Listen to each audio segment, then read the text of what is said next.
Welcome to the channel out of syllabus with Kalaijothi Pazhamalai. நான் உங்க independent teacher. இன்னைக்கு எதை பத்தி பார்க்க போறோம்னா, சாலை ஓரங்கள்ல பஸ்ல போகும்போது நம்ம பார்த்திருப்போம் இல்லையா, மயில் கற்கள். அதை பத்தி தான் பார்க்க போறோம். அதோட கலர் இண்டிகேஷனை வச்சு நீங்க போறது எந்த மாதிரியான ரோடு அப்படிங்கறத கண்டுபிடிச்சிக்கலாம்.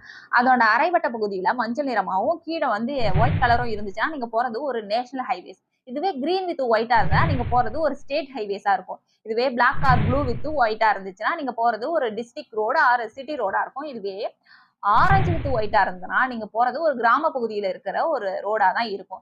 சரி, அதுல எழுதியிருக்கோம் இல்லையா, 145 கிலோமீட்டர் சென்னை 145 கிலோமீட்டர். அப்ப ஜீரோன்னு ஒண்ணு ஆரம்பிக்கும் இல்லையா, அந்த ஜீரோ மைல் கல்ன்றது ஒரு ஸ்பெஷலான இடம் தானே.